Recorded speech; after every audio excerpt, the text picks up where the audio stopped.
Welcome, ladies and gentlemen, to TV Tuners, your one-stop destination for all things TV and entertainment. I am your enigmatic host, Dark Swanson, and I am here to guide you through the swirling mists of television's most enthralling stories. But first, let me tell you a tale of shadows, secrets, and fog. You see, my origin is shrouded in mystery, much like the fog that encircles our very lives. On a fateful night, not unlike this one, I found myself lost within the obscuring mist. It was there that I crossed paths with Stairmaster and Kiorein, my fellow conspirators in this dark journey. Together, we stumbled upon a chilling conspiracy that reaches into the very heart of the entertainment industry, leading us to question our own mortality. As we unearth these hidden truths, we forge our way through the fog, determined to bring light to the darkness. Join us, dear listeners, as we delve into the unknown, unraveling the twisted tales of television and beyond, where Stairmaster's keen insights and Kiorein's unwavering determination, we will navigate the treacherous path before us, unmasking the secrets that lie beneath the surface. So, tune in to TV Tuners, where the fog is always lurking, waiting to engulf us all. We invite you to join us on this thrilling and harrowing adventure as we confront the very essence of the human condition, and perhaps even discover our own redemption.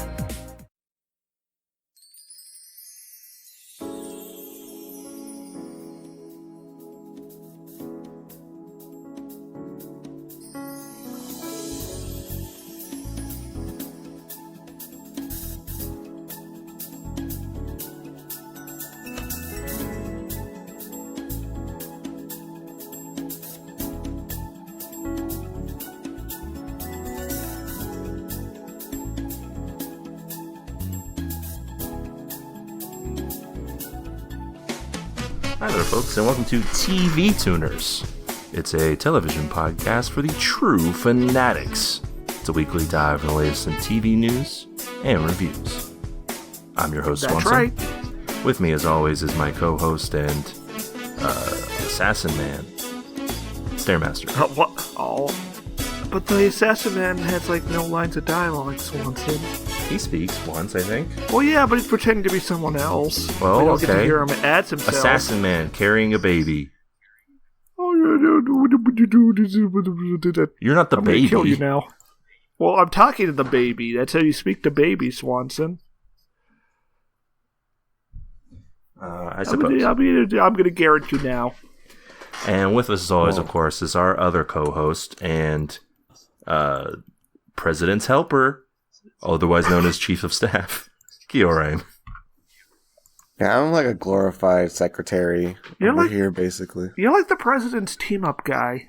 Actually, I changed my mind, Kio, because I do this all the time with Stair. I might as well do it with you. You're crotchety FBI head of the FBI. Hey. I really would need you to do a better job. I need you to keep your cool, calm down. Do it properly. That's it. I like that guy was perpetually angry every time he was on screen.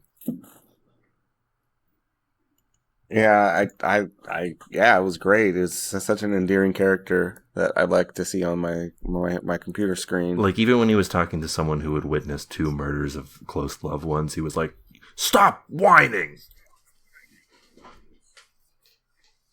It's what we call good character writing. This is a character. This right here, this is a character. A good one. They should teach us in classes. Who's the most memorable character in this show? Trick question, it's no one. Whoa. We're getting some hot takes right out of the gate here. Yeah, that's a tune out for me. I think we see a bus in one scene. Oh, yeah, I like the buses when they're... They go vroom. Are we just going to talk about the show now? Because I'm ready. I can talk about the show right now. We can skip all the other... Oh, no. Night action. TV. Review. Podcast. Yes, welcome to another exciting edition of TV Tuners. We're back at it once again. fresh, another one fresh out the oven. Or I guess it's cooking right now. Yeah, if I have one concern about today's podcast episode and our budget for the program. So, somebody recently, I'm going to name names, somebody recently procured a fog machine for the podcast, and I really just want to stress that this is an audio program, so the fog that's currently enveloping this room is not going to show up in the recording at all. It's fine though, won't have because any bearing on our discussion. yeah, it won't have any bearing on our discussion, and it will be nice if we ever decide to pivot to video. Just like how all of our video, we record everything in video, and then I desaturate all the colors from it. And then you delete the video track. That makes it mature. Yeah, it's for adults.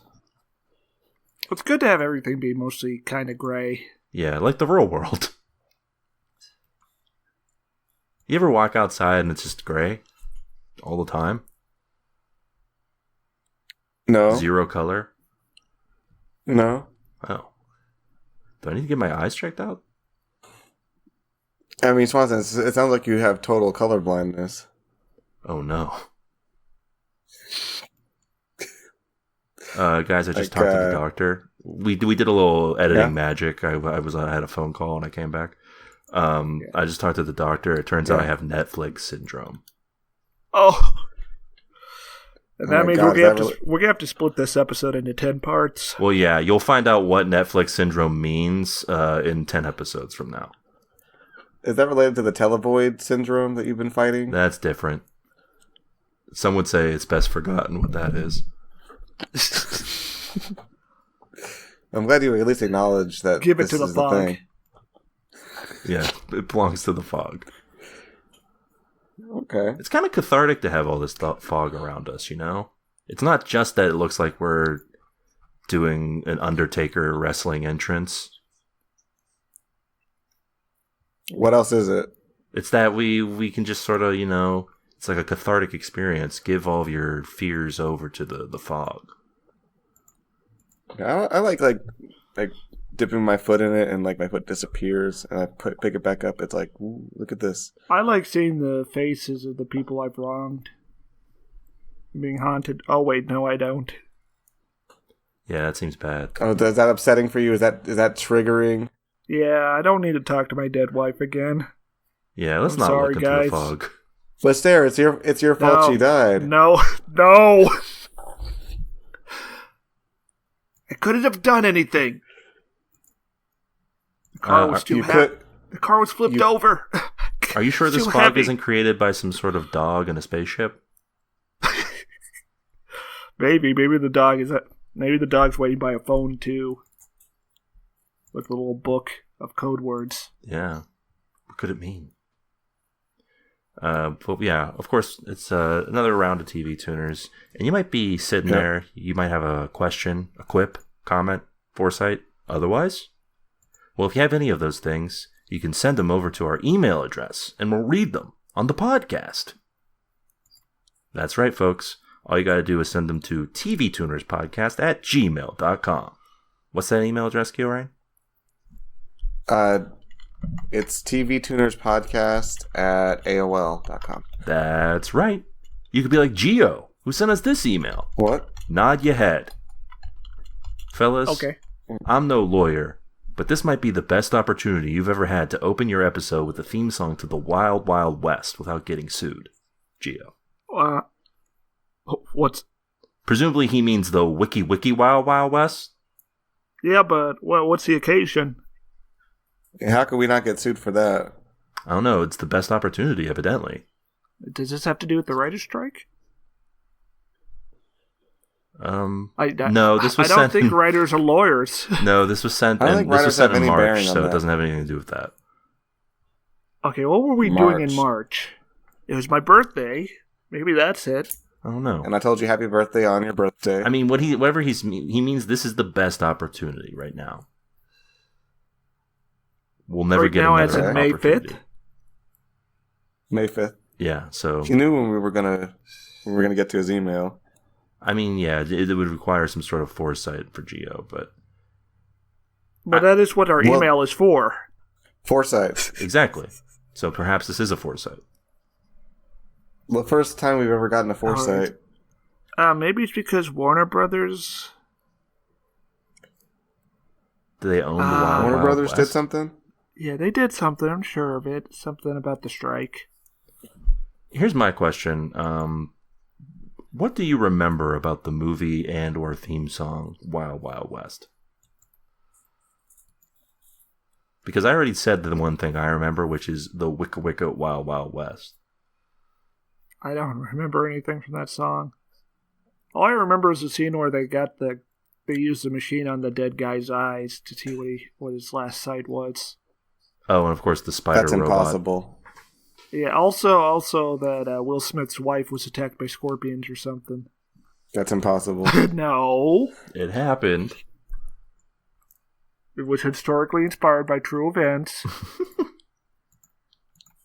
I seem Inspired. to vaguely recall that the plot of the movie involved the building of a railroad. Yes, the Transcontinental Railroad. Yeah. Why not? Yeah, they were going to steal the Golden Spike or something. Or they were gonna take over the railroad so they could bring the Confederacy back or something. What is this we're talking about? Wild West? You don't remember the Wicca Wicca Wild Wild West? It was Will Smith's follow-up to smash hit Men in Black, not smash hit Wild Wild West. I know there was a song where Wild Wild West. Well, yeah, because this was the Like period that. where every Will Smith movie had to have like a song in it that he does. Except that he Independence Day. Independence Day should have had a song Unfortunately. where he was like, "Yo, Independence Day, I'm shitting on an alien." 4th of July, not gonna lie, these aliens are gonna fry. Yeah. Hey, I can Exactly. spit verses. Imagine if that continued and like he did Ali and he did a song for Ali. Oh, that would be so beautiful. But anyway, you of course remember the Men in Black theme song. It's got like hey, we're the Men in Black. Yeah. That's pretty much it. Don't look up. And it's something about defenders. That's the song. Yeah. That's I mean, the you whole had song. you had It's the song, like the tone of the song, right? Yeah, because that's the entire song, and I know it perfectly. That's You right. know, I was actually watching Men in Black right before coming into this recording. Why were you doing that? Because my friends were. Why were they doing that? I feel like that movie To holds enjoy up. it. But it holds Is up. there- But I didn't get to hear the rap song because I had to go record. So I don't know what it sounds like. Dang. Did they play it at the end of the movie? Yeah, yes, Keo. They played it To celebrate? Yeah, for they celebration. played it at the credits, Keo. They play it at the end for celebration. Well, because if you listen to it at the beginning of the movie, you're like, all right, time to leave. I've heard it all. Summarized the entire. Keo. Yo, I saved the day, killed an alien. He was played by Vincent D'Onofrio. Is this the credit song, or do they have a song and dance at the end? No, they don't have a dance at the end. No, I don't think they like- invented doing songs and dances at the ends of movies until Shrek. No, they They had just like did- they had one like a they did that like in Rodney Dangerfield films. Oh, I guess you're Remember right. that episode of The Simpsons Yeah, you're where right. he's So Mr. Burns' son and it ends like that, and Marge is like, They cowardly put the song in the credits with just text instead of having the characters sing and dance to it, is what you're telling me. Yeah, you know what, Keo, yeah. you're a coward. How many movies have you made? Not as many as Well, Will I Smith. don't want to talk about that. How many I've songs made for some movies have films, you but made? I'm not proud of them. 12. I'm not proud of them. Oh, Yeah, we're not going to talk about The Gray Man on this podcast. yeah. Yeah, Keo's solemn title song for The Gray Man. I'm so sorry for Hey the gray man, I'm the Gray Man. Hey, man, I'm the Gray Man. I'm not gay, man, but I'm going to put these rogue agents in the can, man. Yeah, that's what it went like. I'm very sorry. Anyway, I hope that was sufficient, Geo. It is never enough. Well, he told us that now this was the perfect time to play the opening theme to West. We're not playing the opening. We're not doing it. So what's the news? Yeah, what is the news, bitch? Well, Keo, I mean, before that, we have like a very important segment that you never participate in. No. No?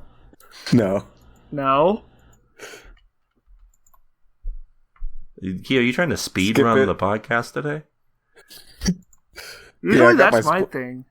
I got my splits going here. Yeah, and I mean, you did have a dedicated live stream going right now, which I mean, had a honestly major makes good use of the fog machine. We had a major time loss on the intro part where there was some kind of like long extra monologue. Yeah, which was unskippable. it went a long time. Yeah, it's true. Yeah, the run's not really going that well.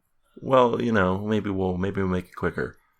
And now I got Swanson in this loop where he keeps talking to me and not going on with the next section. Oh, hey! I was literally about to go on to the next section.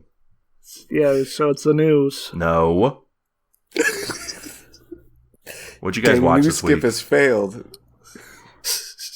Yeah, Kia, what did you watch this week, buddy? What do you think I watched? Since you got so much going on, now you got to skip to the news. Let's see. What did I watch? I watched what's it called that we watched this week?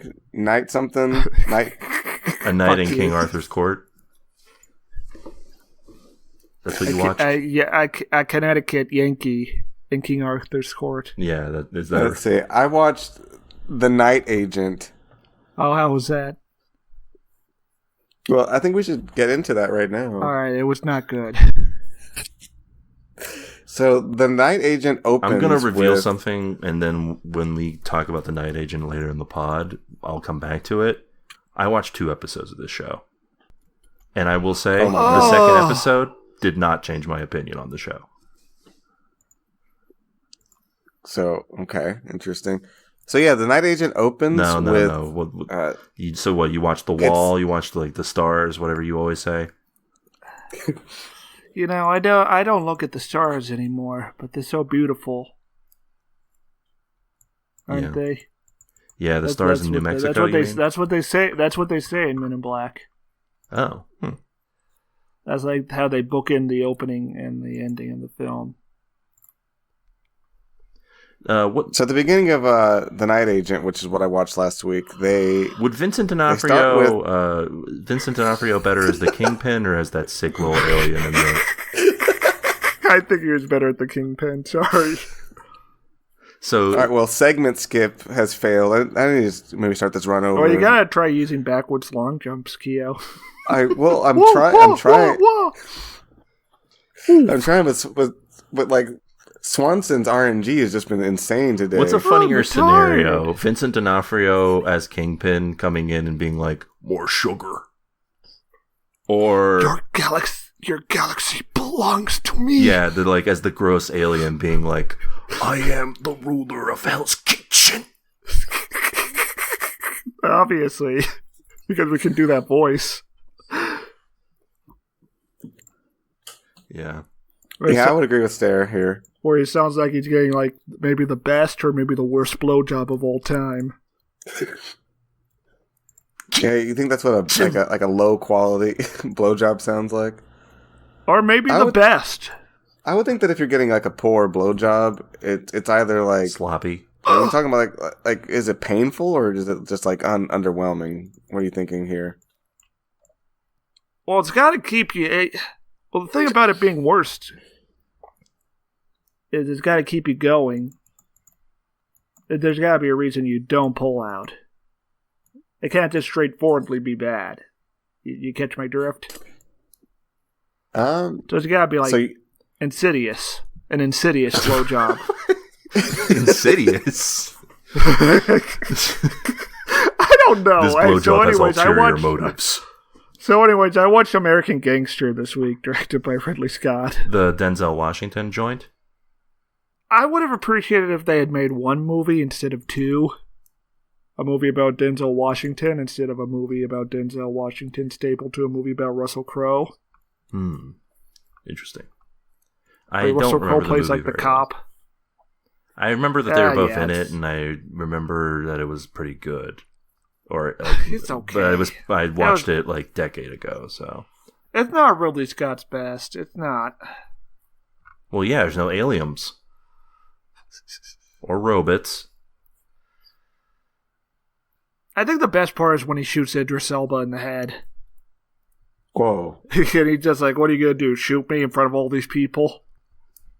I miss when Idris Elba would be in a next. movie and would get shot. Or in a TV show and he would get shot and die. Now he's like real strong and all this stuff.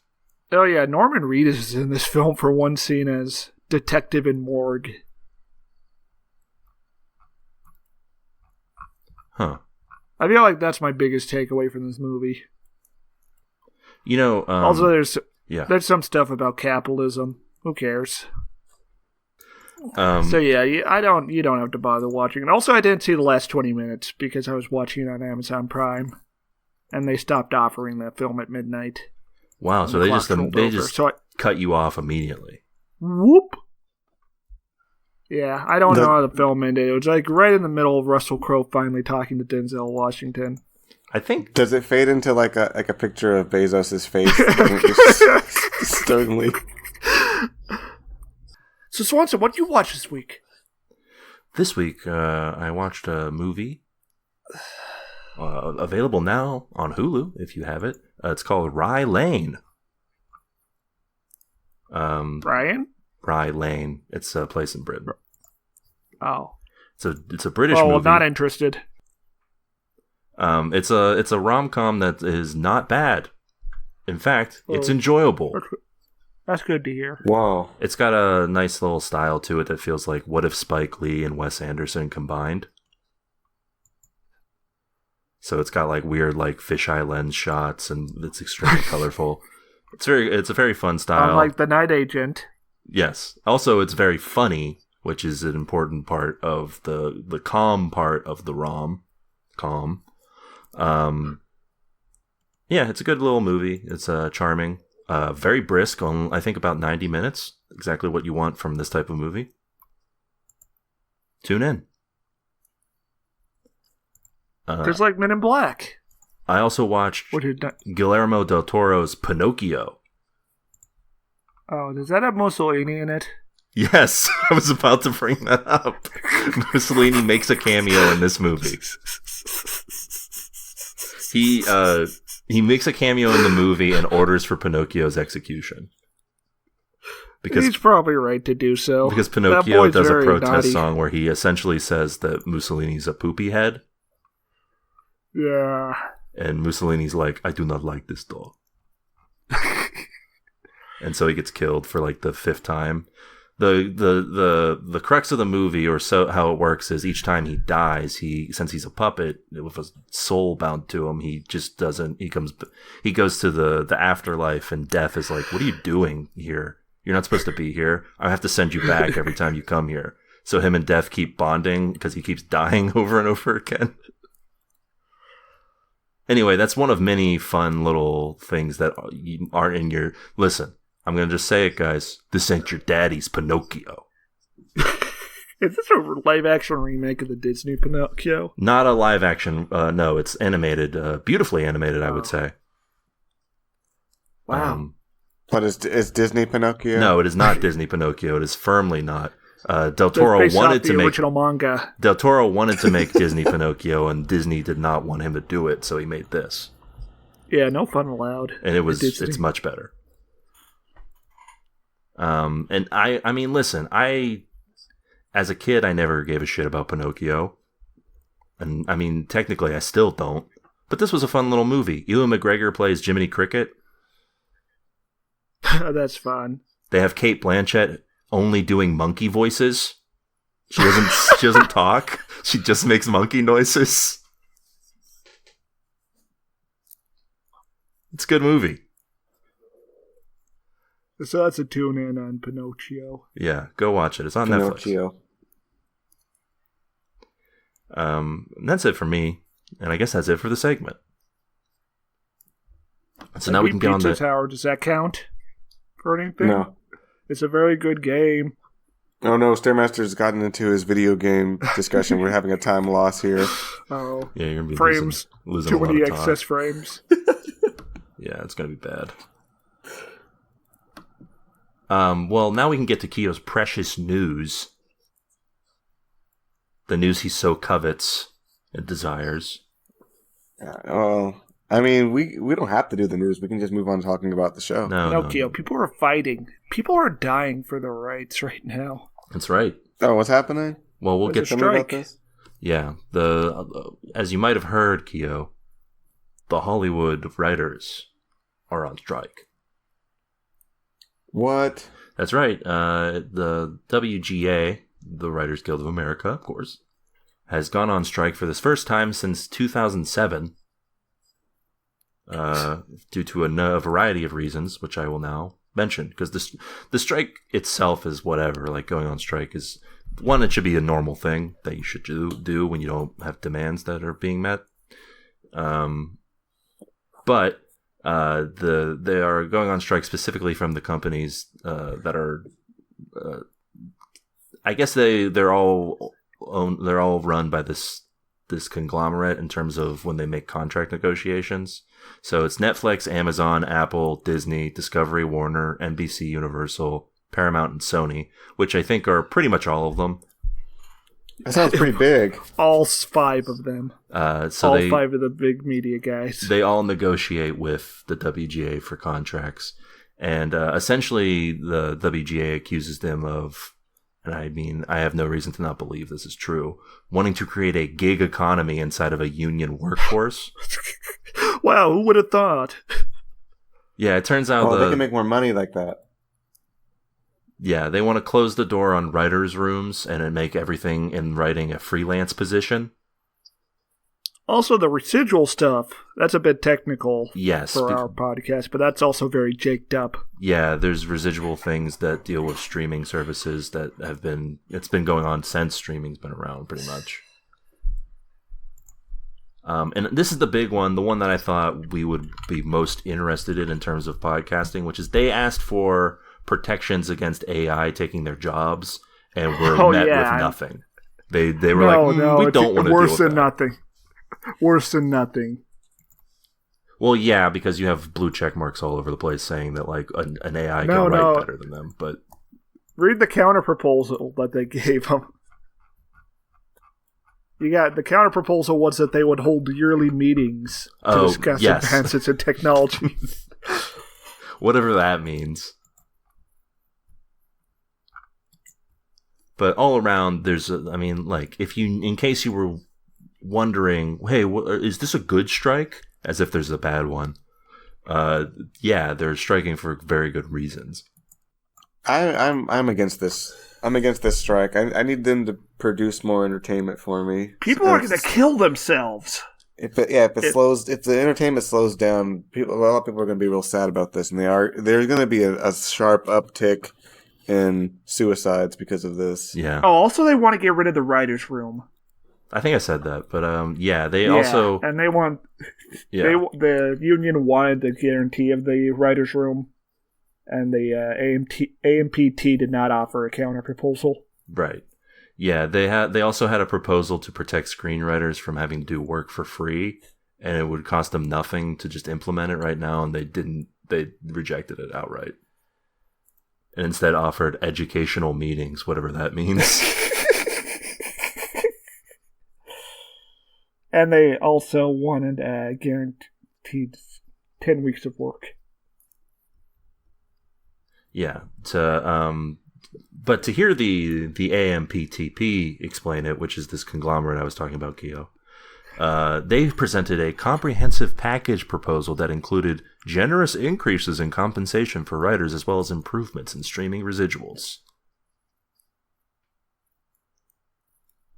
They do not show their work on this, by the way. So who's going to win this standoff, Swanson? Who's going to win? Who's going to win? I mean, historically speaking, it's usually the writers. That's part of why unions are important. Okay, Swanson. Also, it's a lot harder for writers to scab in this environment. Yeah. because the moment you scab, you pretty much can't get into the union ever. I just thought of an idea. Let's become scabs and start writing for shows.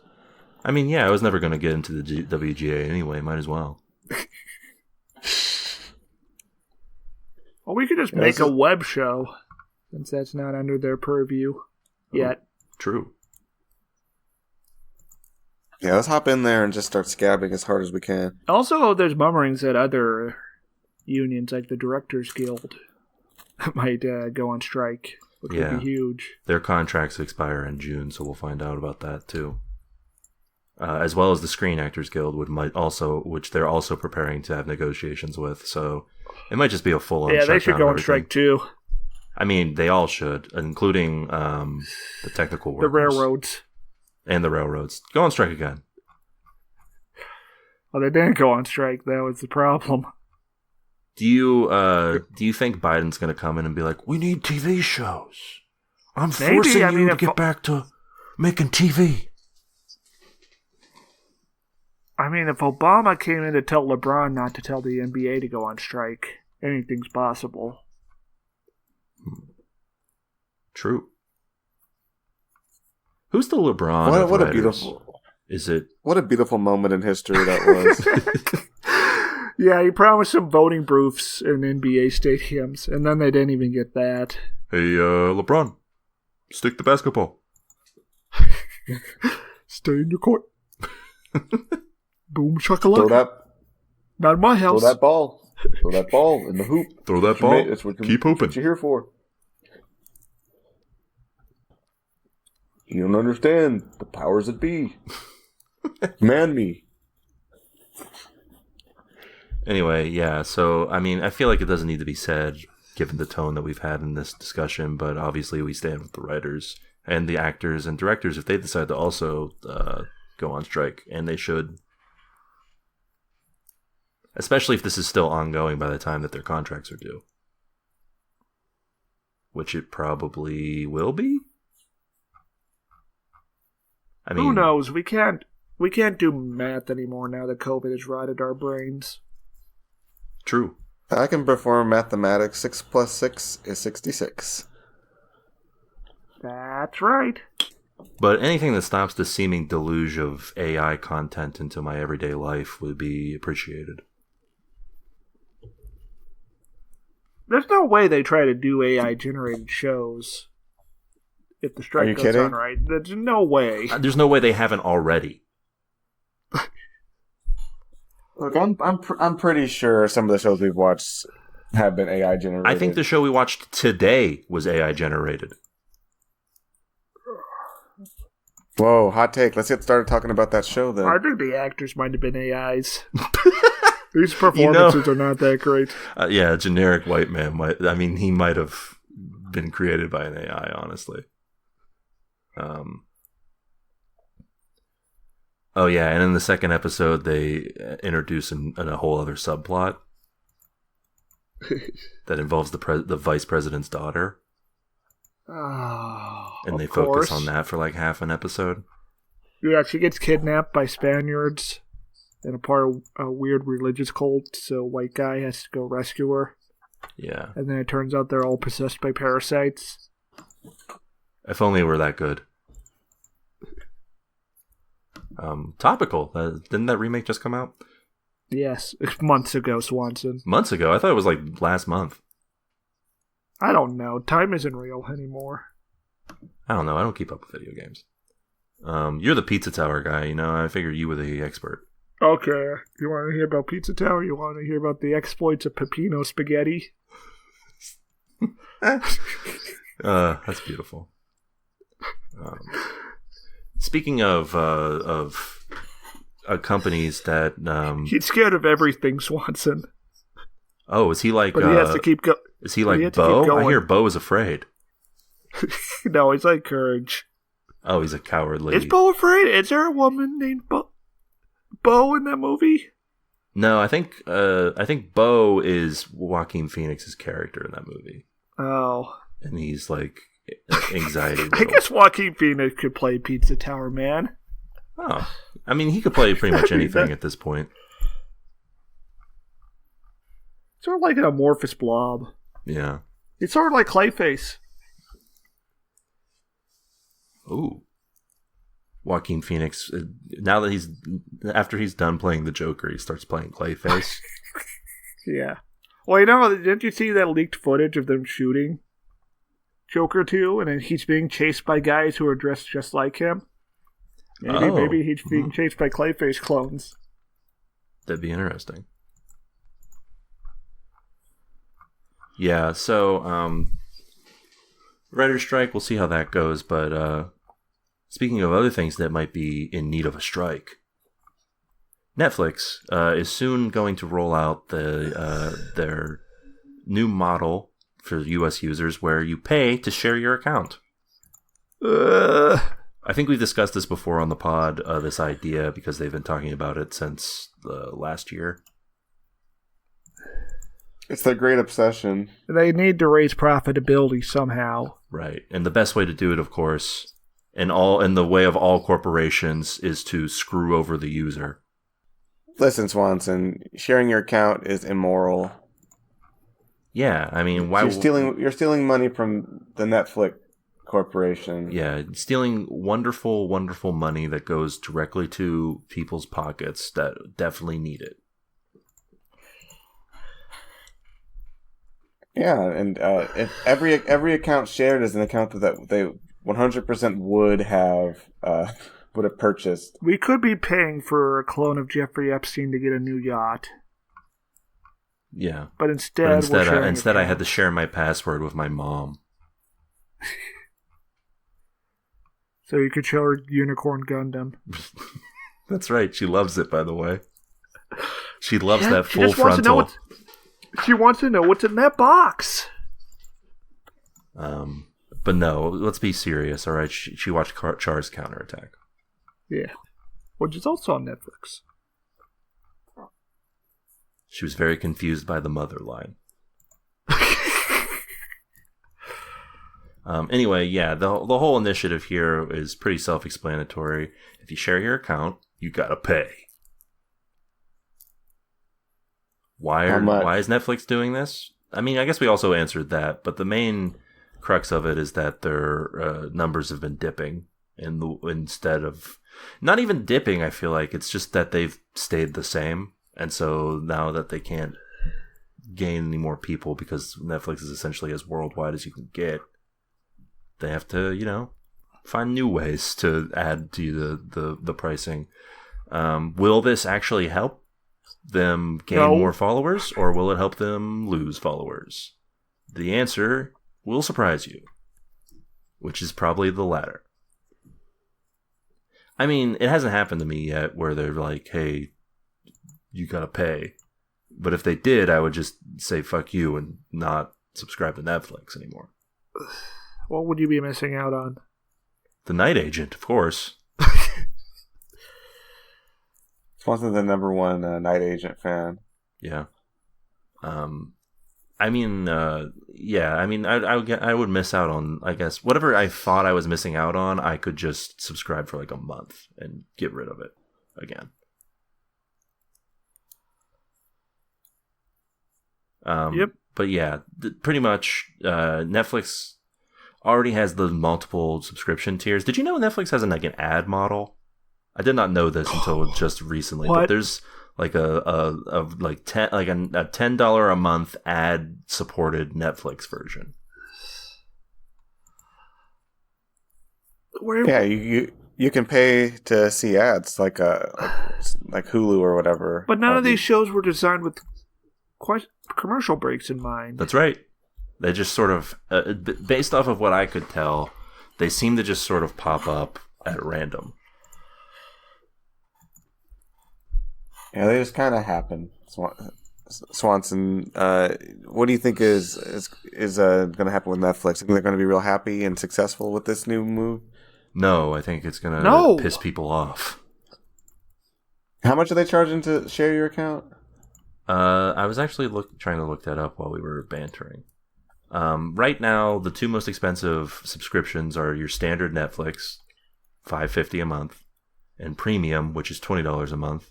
It allows you to add an extra allows you to add extra members. So those would be, I guess, what the tier is going forward, which is you can add 1 extra member on your normal and standard Netflix account and 2 on premium. So yeah, if you need to learn how to torrent things, just hit me up, and I'll teach you, loyal listeners. You know where to find me. You can find him on the street corner. But apparently, the Netflix is confident because this model has already been rolled out in Canada, New Zealand, Spain, and Portugal, and it worked. And let's have the cops kill people if it doesn't work. The company did, of course, note that there has been, as they refer to it, cancel reaction when it launches in a country. But they believe that the initial loss is recovered by the borrowers. Which is their term for people who use... Fuck this fucking shit. Borrowers seems like the fucking grossest way to refer to people who are just using someone else's account because they want to. Well, I can't say thieves yet. Oh, yeah. Anyway, thieves. Yeah. Good on Netflix. We'll see how this goes. You hang in there. You keep doing it, guys.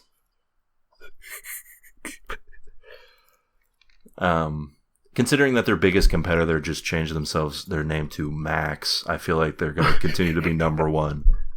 And also dumped all their good content. Yeah, well, I mean, HBO's still there for now.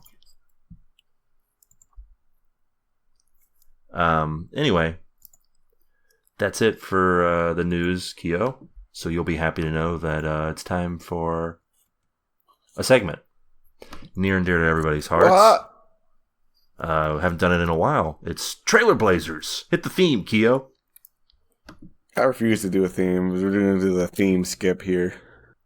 All right. Well, that counts as a theme, I guess. We get 1 note. Duh. Wicca Trailer Blazers.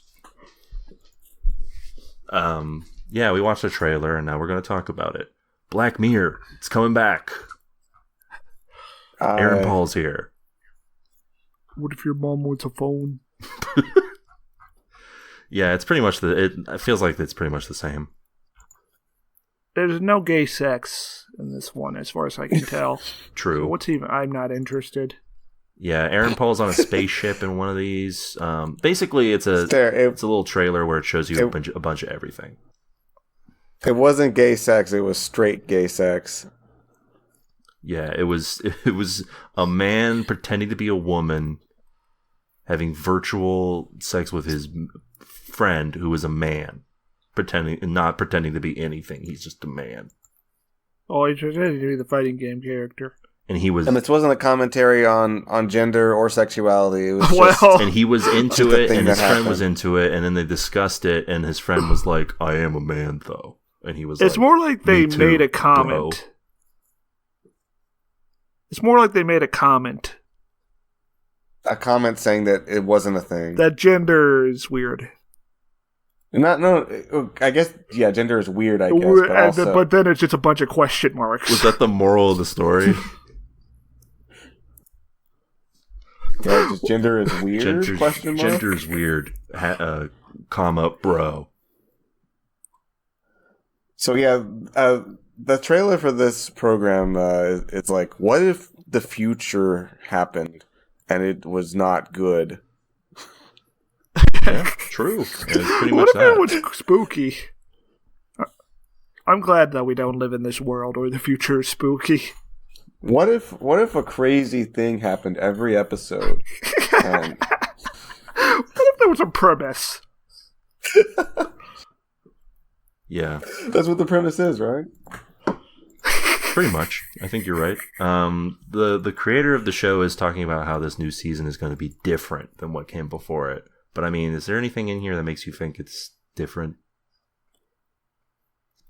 I mean, by definition, every season of every show is different unless it has the same exact content.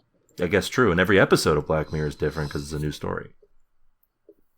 Yeah. Even if they all boil down to technology bad. So are they saying that this is going to boil down to like technology? Okay. Is okay? What's the deal with technology? It's important to remember that the best episode of Black Mirror is one where the end is pretty much technology is okay. So, maybe this is going to be a good season if that's the end goal.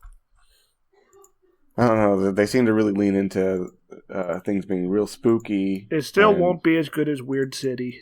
That's for sure. Oh, yeah. Remember Weird City? Is that lost to time now? I still have that on my hard drive. Yeah, I don't know what that is. We watched it for TV We watched tuners. it on TV tuners. Yeah. You were there. Right. Michael Cera fell in love with an old man. Yeah, computer decided they will make a good couple. Mm-hmm, yeah. It was actually a better episode than Striking Vipers on Black Mirror.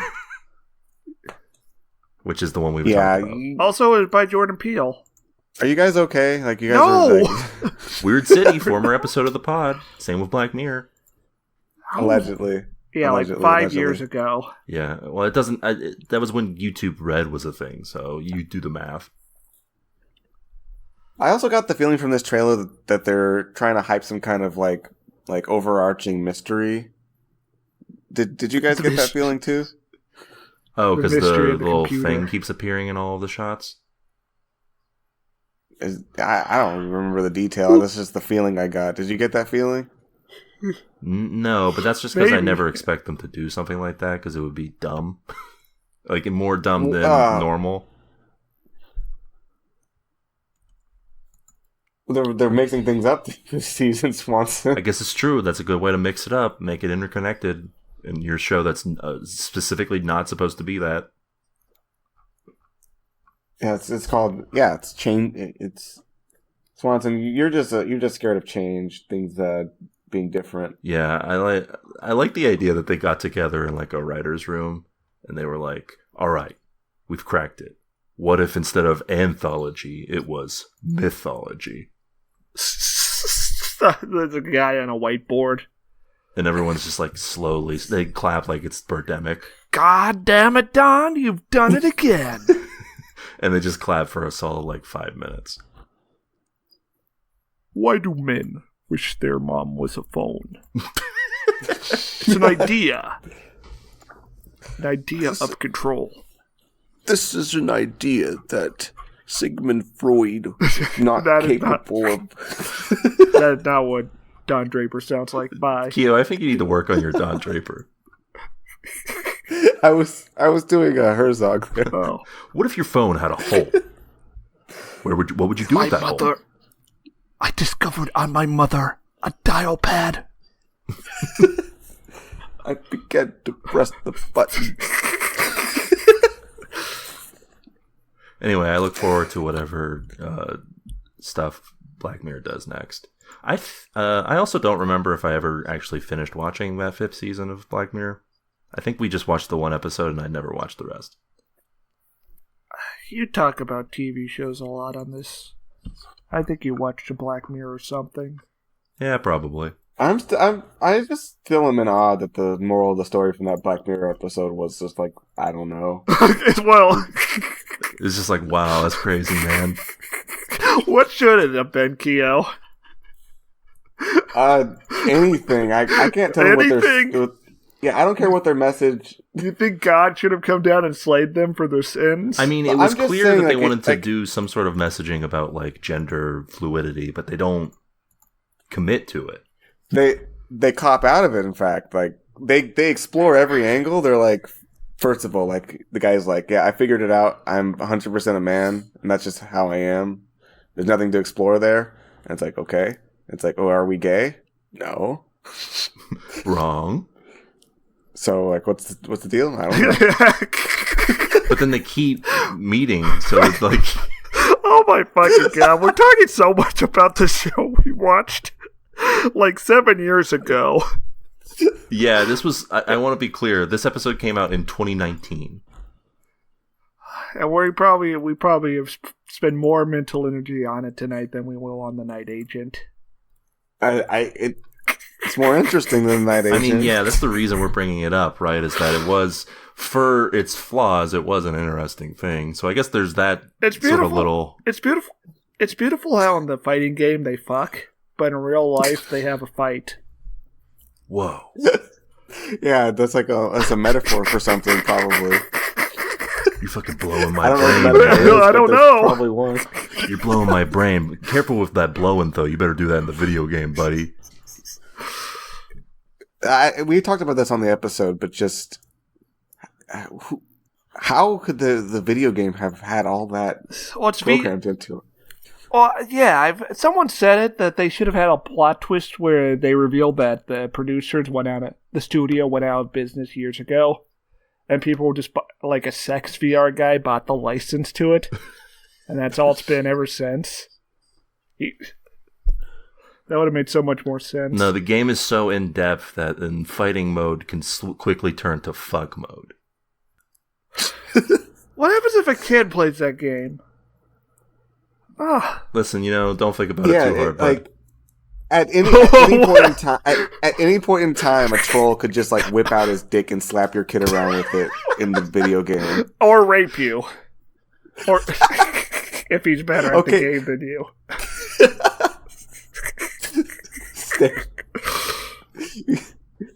Yeah, exactly. I appreciate the idea that your son is playing Striking Vipers and some dude just whips his dick out and starts beating him with it. I don't. I feel like that is analogous to some very distressing real world situations. Which is probably why I didn't get brought up in the...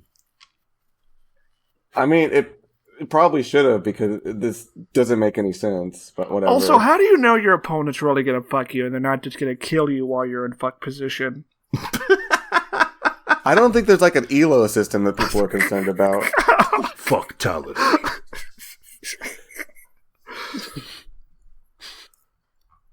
Oh yeah, there was a whole subculture of people having sex in this game, and it was Oh yeah, and they couldn't it wasn't the same. Yeah. It wasn't satisfying. It wasn't, yeah. Yeah, but he wasn't a gay. I even did it with the lion guy. Oh man. Yeah, it's not great. Listen. It's great, actually. I mean, it's not. I was gonna say it's not great, but there discussion. is a lot to discuss in regards to that episode. Well, was it a lion or a bear of some kind? I thought it was I don't bear remember. Character. I thought it was supposed to be a lion, like the one in Tekken. No. I'm pretty sure he was I even had sex with the bull. No, it's a bear in Tekken, I thought. Is it? I thought it was a lion. Yeah, I think there's a guy with a lion mask. Maybe that's what I'm thinking of. Are we thinking of professional wrestler Tiger Mask? Maybe. Anyway. Yeah, it was a polar bear named Tundra. And he had sex with it.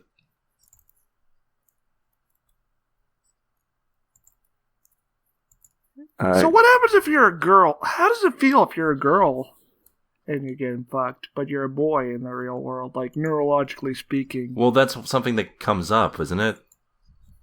Maybe. It's been a while. Yeah, does he say what it feels like to nut?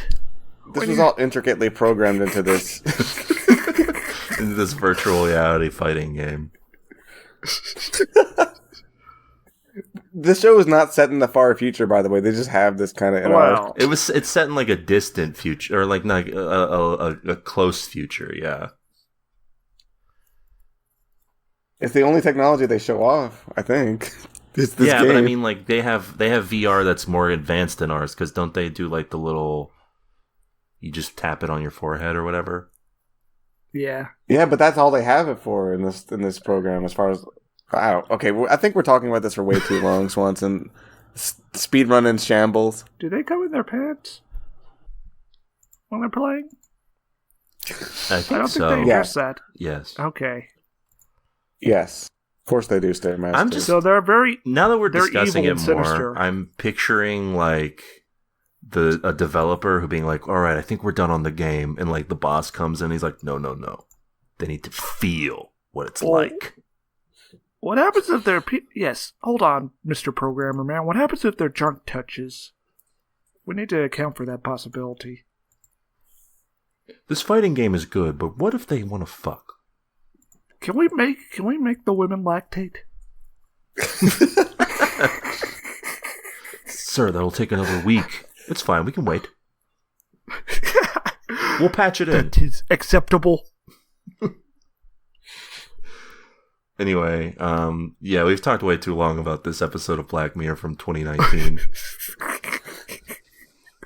a literal different era. You're gonna have to go back to the original episode and edit in a link to this episode for the follow-up. Someone's gonna have to buy us a coffee so we can rewatch the episode and talk about it for an hour. No, don't do that! Anyway, it was bad enough when we watched all of Bleach. We didn't even watch all of it. Well, yeah, you're right. We watched the part that mattered. But yeah, let's move on to our main event this week. We watched a show, and now we're going to talk about it. Netflix's The Night Agent is the latest series created by The S.H.I.E.L.D. creator Sean Ryan, and it follows FBI agent Peter Sutherland, who is thrown into a vast conspiracy about a mole at the highest levels of the United States government. To save the nation, he plunges into a desperate hunt for the traitor, while protecting ex-CEO Rose Larkin from people who murdered her aunt and uncle. Did The Night Agent give you a call when you needed it most, or did it leave you on hold? First problem with the show, the main character's name. Peter Sutherland makes me think of 24. Yeah, you can't do No. Sutherland. How?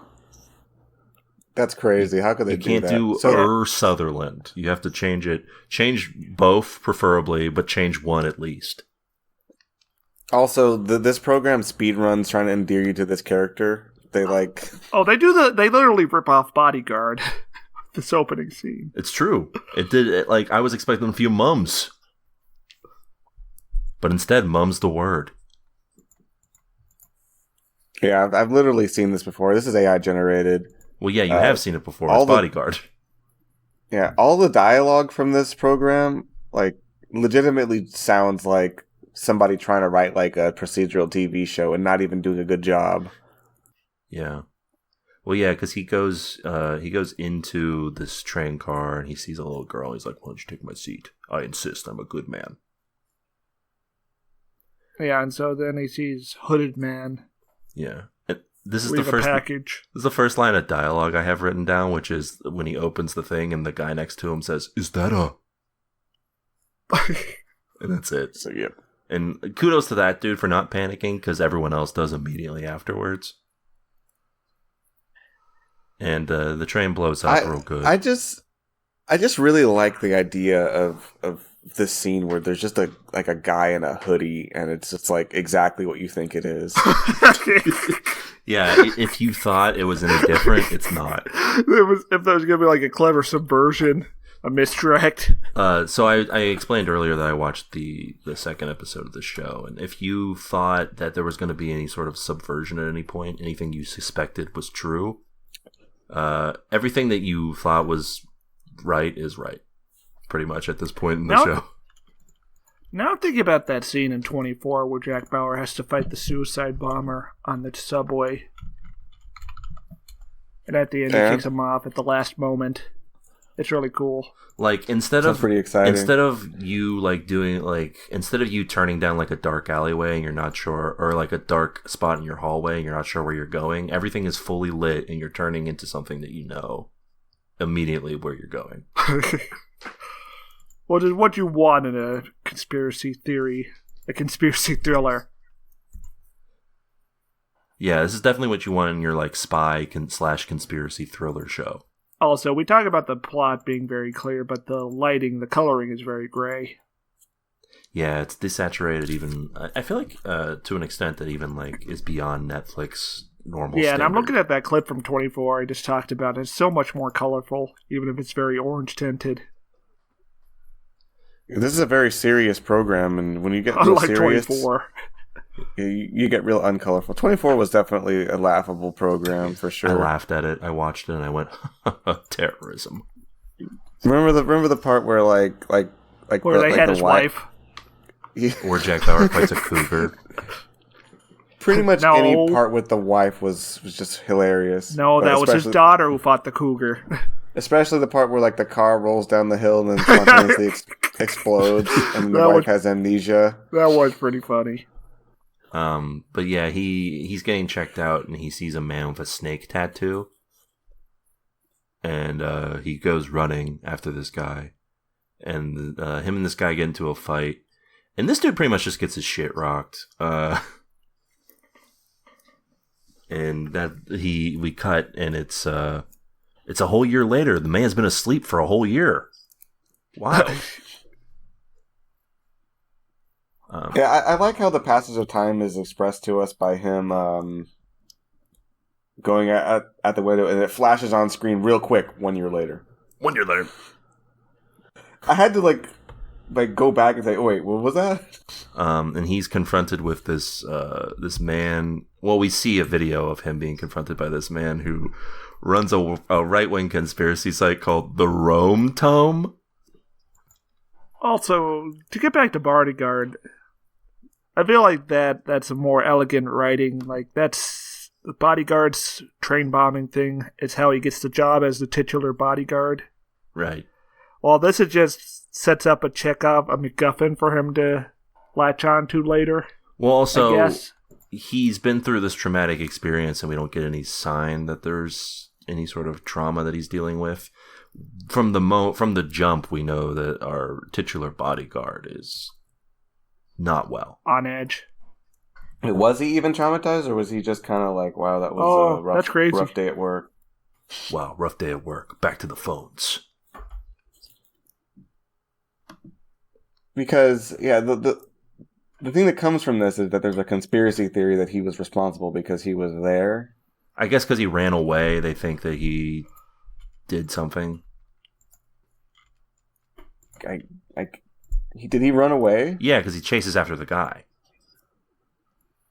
Yeah. That was like way after the incident. Right, so. but he's being Well, checked out. it doesn't have to and make sense, Keo. Yeah, I mean it's a conspiracy, but also he's being checked out and he runs away. So I guess that's probably why. I mean, I don't even know. Like, I'm saying people probably wouldn't even notice that he ran away. Like, who was watching that? Like, doesn't make sense. Yeah, but what we learn at the end of the episode or near the end is that the main reason they think it's a conspiracy is because his dad apparently was.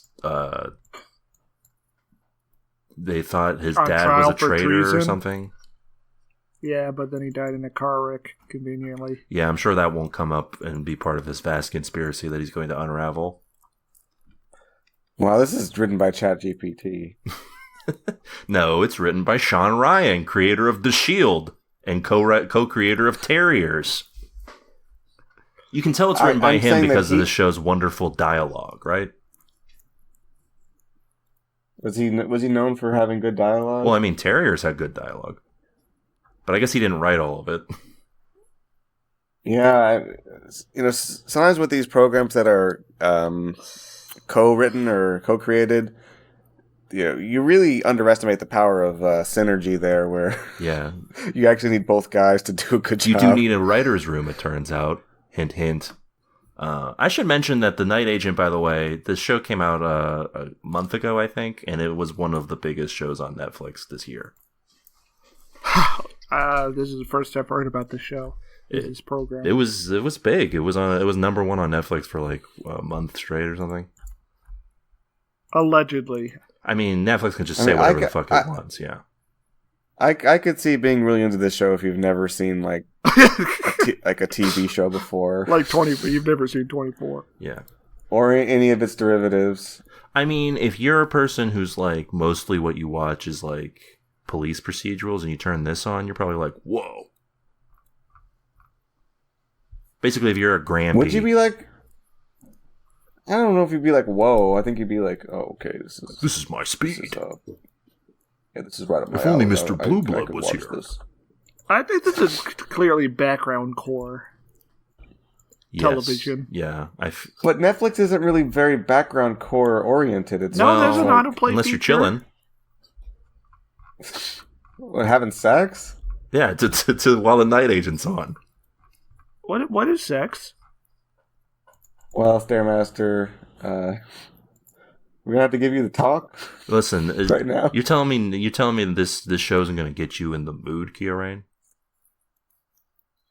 There's definitely no sexual tension in it whatsoever. Well, in this first episode, maybe. Oh, second episode really starts to get you going, Swanson. They tease. Listen, I don't know if I should give it away, but they tease something between him and the lady that he's protecting. Uh-oh. Does anybody remember her name? Rose Larkin. It's TED Talk. Rose? Oh, Rose! Oh, fuck you. Her name is not Rose. Rose Larkin. I thought it was Rose. Young cybersecurity entrepreneur. We are introduced to her, by the way, about to give a TED Talk, and then the next time we see her, she's bankrupt a year later. Yeah, I guess that must not have been a very good TED Talk. Speaking of speed runs, she speed runs the tech game. TED, the game. No, I meant like because she's a part of the tech. For the PlayStation 2. She's big. She's in big tech. Stop it. Okay, I'm done. Yeah, like we talking like an Elon Musk style meltdown that's happening much faster. Okay, another spoiler from the second episode. It's revealed that one of her clients gets hacked due to some internal sabotage. I remember what the Warner Brothers thing about the strike was. They kept bringing up and having no details. CEO of Warner Brothers Discovery says, "Love of working will end the writer's strike." Oh, fuck off. Yeah. They're gonna be they're gonna be hankering for work so much that they just come back in and say, well, sorry about that whole strike. By thing. love of working, he means they're gonna need money at some point. Because they don't get paid right now.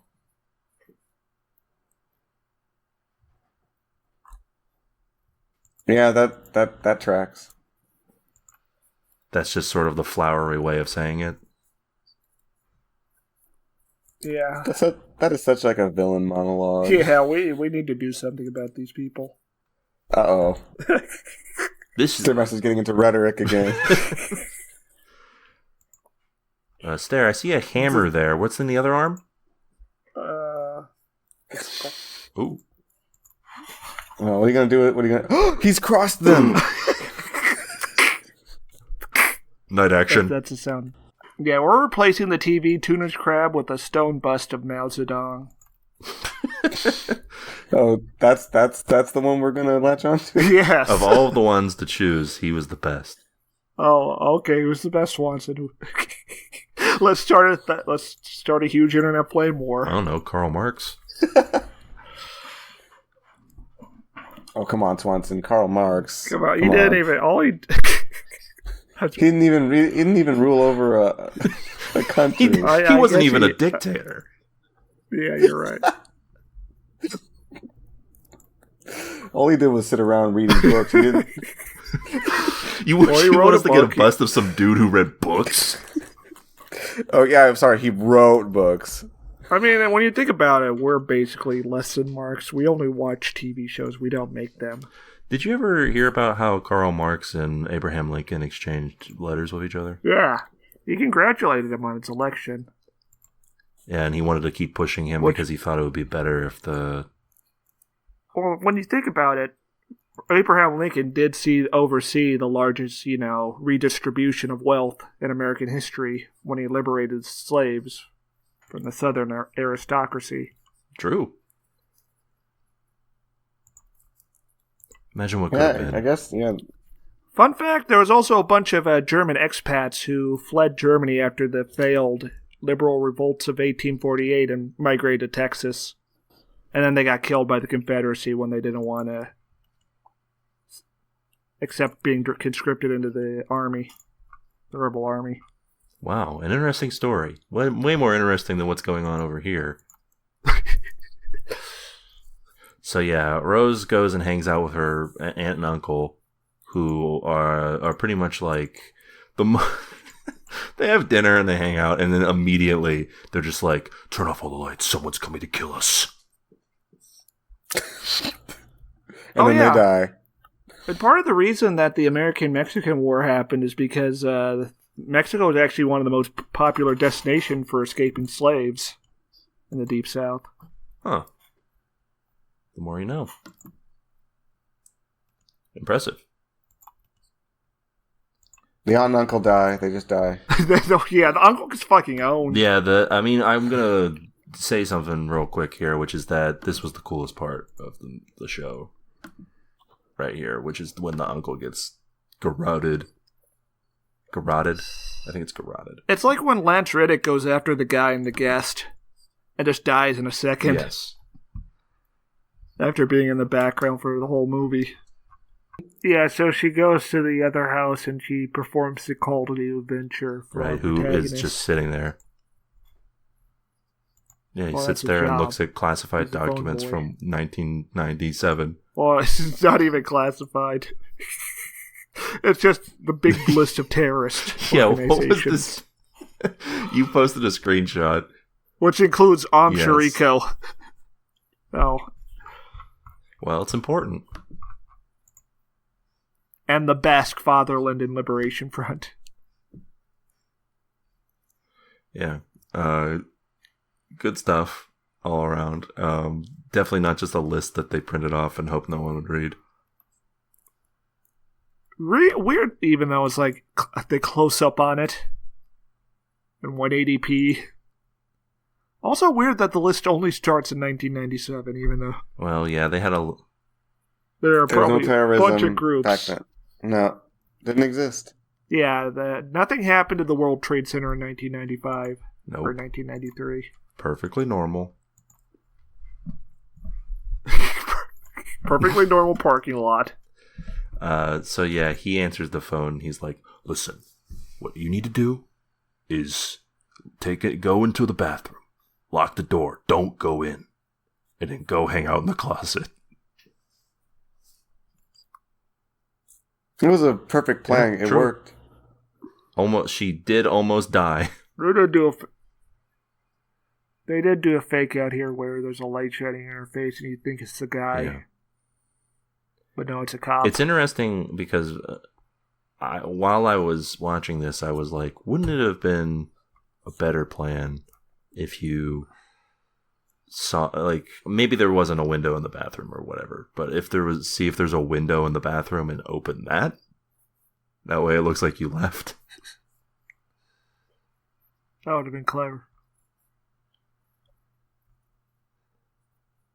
But instead she almost gets murdered, but instead, yeah, they do this fake out and she gets taken away. And that's when FBI guy comes in. He's like the head of the FBI, and we find out in the second episode that he is in fact in on this conspiracy. But don't worry, he gets killed unceremoniously.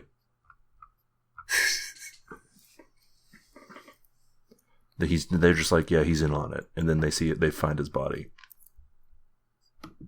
Oh, wow. Oh, gosh. But yeah, I he don't shows up and he's like, I want all this. What are you doing here? I want all your info on this. I need to know what's going on. I'm the head of the FBI. Damn it. And Mr. Night Agent's like, I'm taking you away from here.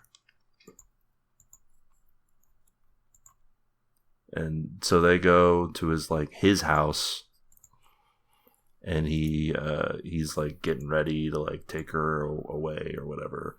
And these two guys show up to attack him, and they're like, yeah, we know you're in on that conspiracy.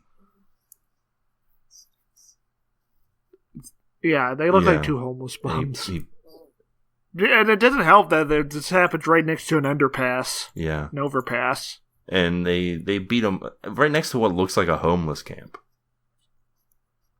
Yeah. So anyways, they get Yeah. their asses whooped by him. And he's like, you guys, I'm taking your IDs.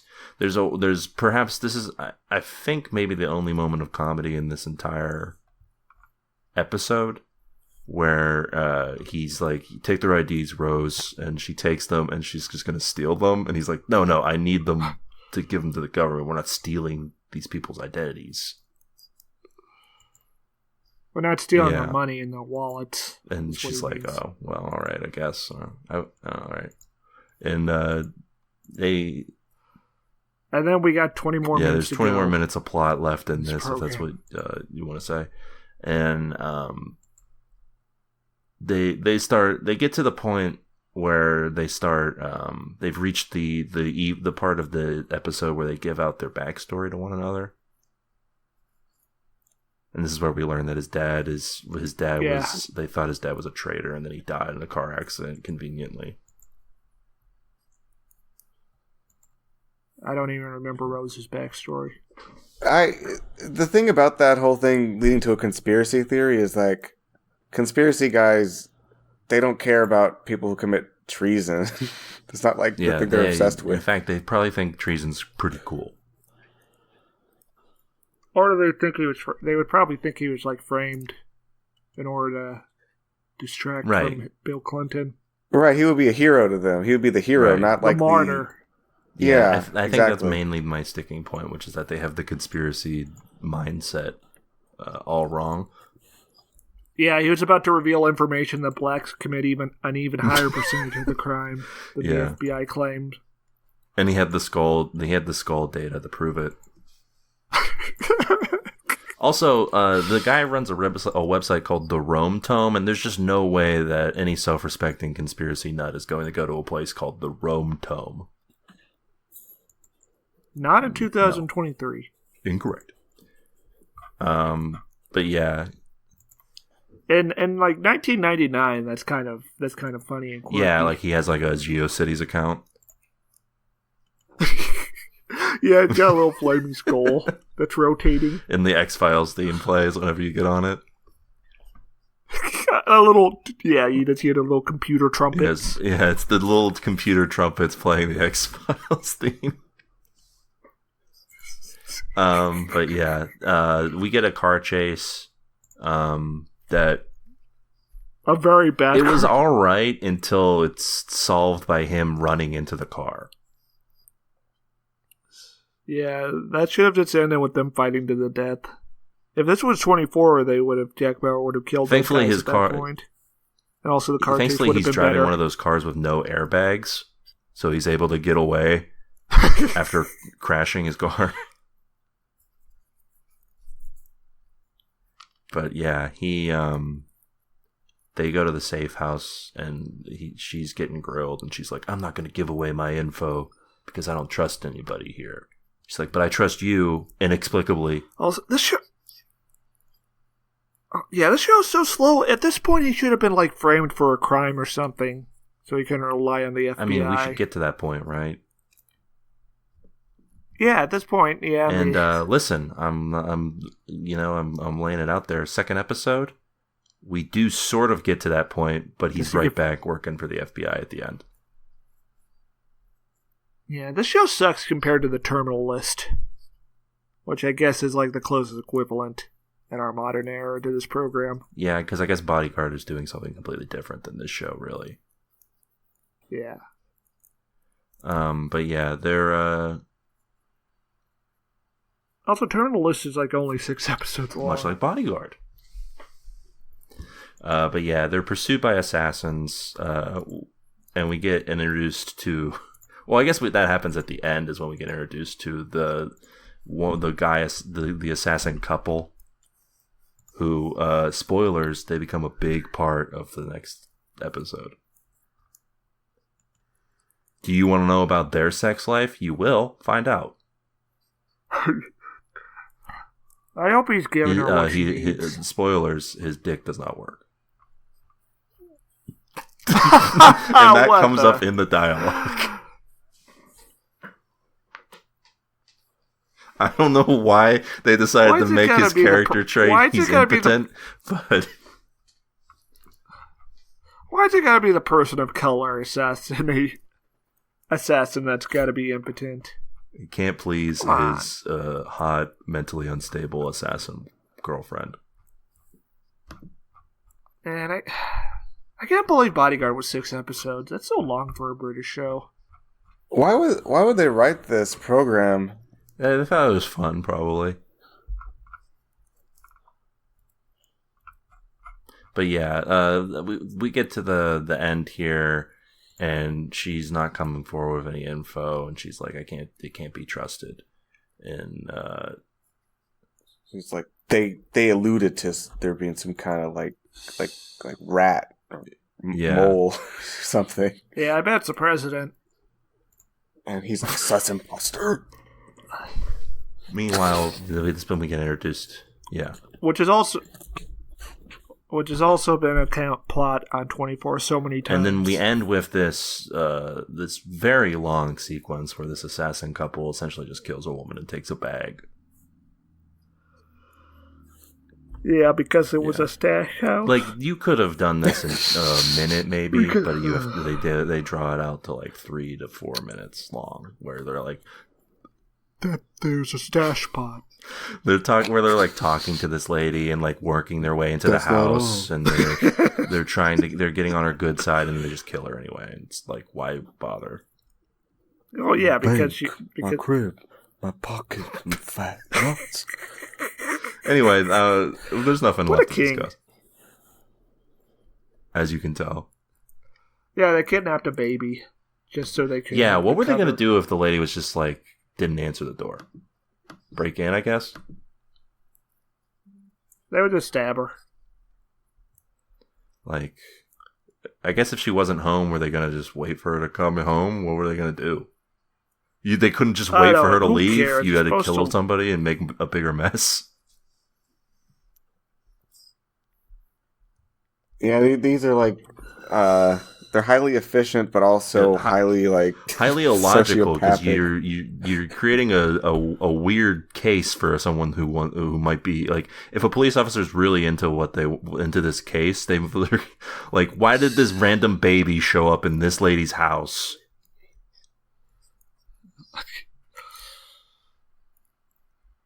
Also, speaking of they were just having some fun, crazy, Swanson. have you heard about how all those special forces soldiers in America, there's like a pandemic of hepatitis because they've been drinking raw breast milk as a bodybuilding craze?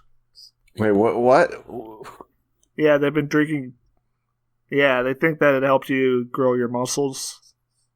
And now a lot of them got hepatitis. Is this the vast conspiracy that Night Agent is trying to solve? Yes. Yeah. The final episode of The Night Agents, they go to Fort Bragg. Oh. Find out about all the drug trafficking.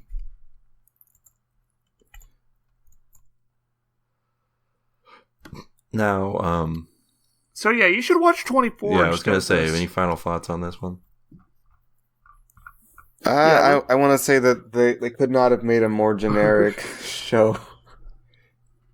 There's no charm. This guy does not have riz like Kiefer Sutherland. No, this is. Remember how in the first episode 24 he knocks out his boss with a tranquilizer gun? But I believe it happened. I trust you on this one. Oh, you saw it, Keo. I made you watch it, remember? Keo's blocked it from memory. I got you and Instant together to watch every episode of the first season of 24. I remember it was a watching sacred experience. I remember watching it. I only remember the part where the car explodes for no reason, and then the wife gets amnesia. This was the first episode? Oh. No. That's that was like 5 p.m. The car was like slowly rolling down a hill, and then it explodes. Yeah, and the wife thought, Terry Bauer thought that Kimberly was still in the car and had died. Her mind was just shattered into pieces. She got traumatic amnesia, yeah. Yeah. Oh, 24 also had an assassin couple. That was 2 bisexuals. So even cooler than what happens in this. Yeah, they blow up a plane and skydive out of it. Dang. Anyway, I'm going to sum up my opinion on The Night Agent by reading these 3 titles, and we'll sort of give you my opinion. The Call. Okay, yeah, fits with the title, with what's going on in the show. Redial. Okay, we're getting like a theme going here. The Zookeeper. Oh, I get it. The Zookeeper. Redial the zoo.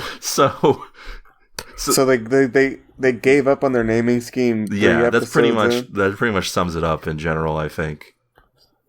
And they couldn't just be like no tone, right? Like dial tone or like voicemail, something. Listen, I'm not a professional writer. That's their job, okay? But yeah, that's Maybe they can't even commit to just doing a fun episode titles. They have to just give up and do the most routine thing possible. So the main character is boring. Rose is boring. The chief of staff lady's That's the boring. What's her Honestly, character I would traits? give this show a light tune in if I wasn't like kind of bored with the characters. Yeah, she doesn't have like a girl boss moment where she puts someone in her place. Right, that's what you need. Like the barest of minimum to establish a character. And like, there's nothing about Rose that makes her unique in any way. Yeah, you don't even see her TED Talk. Yeah, give me her TED Talk. Why can't we hear that? At least give us the opening. Right.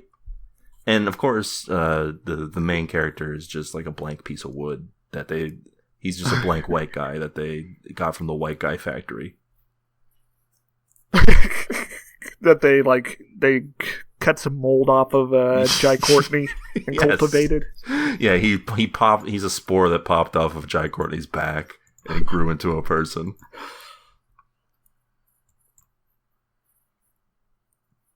But yeah, tune out. It's so over. Keo? Tune out.